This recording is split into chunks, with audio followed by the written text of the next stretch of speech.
si të shkëlqesh në intervistën e punës vetëm në këtë episod të Star. Intervista është pjesë përbërëse e procesit punësimit, por shpesh edhe për marrjen e praktikave apo bursave. Ja disa këshilla konkrete nga menaxherët e HR-it për ty. Së pari, hulumto mbi kompaninë apo organizatën. Bëj një kërkim në Google apo Instagram për të ditur me çfarë merren, cilët janë, cili është vibe i tyre, sepse me siguri do të pyesin diçka për punën e tyre. Mos u vono kurrësi. Më mirë shko gjysmë ore më herët për të ndjerë hapësirën, për të fokusuar dhe për të qenë më i qetë. Vonesa është një karton i kuq. Nëse heq një dorë nga intervista në minutën e fundit, duhet me patjetër të njoftosh me anë të një emaili apo një mesazhi, e jo thjesht të mos paraqitesh. Vishu smart casual, skep se t'jesh me kostum, por as me pijama apo tuta. Përshtypja e parë është Chelsea. Fike ose mbaje larg telefonin, nuk të duhet në intervistë dhe sipas rregullave të biznesit është e pasjellshme ta kesh para. Nuk do ishte keq të kishe një blog apo fletore dhe stereolaps, duket profesionale dhe ndoshta të duhet për të shënuar diçka të dobishme.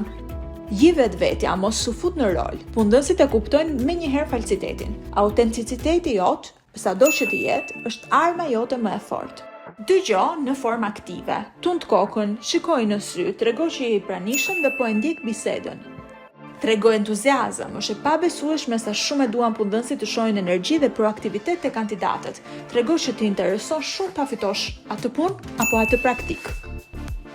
Përgatit të paktën një pyetje, si për shembull, si duket një ditë tipike pune këtu, ose çfarë vlerësoni më shumë tek punonjësit.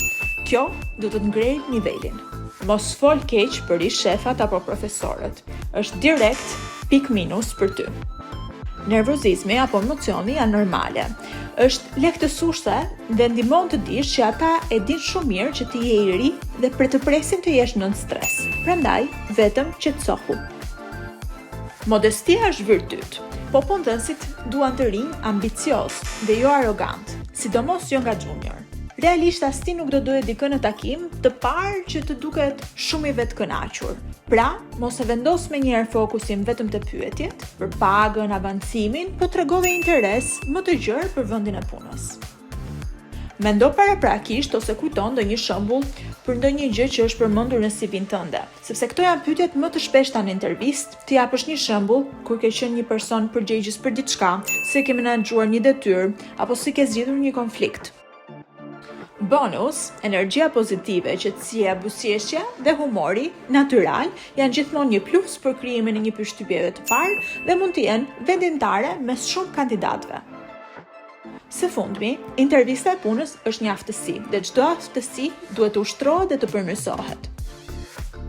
Sa më shumë intervista të bësh, aq më shumë përvojë do të fitosh.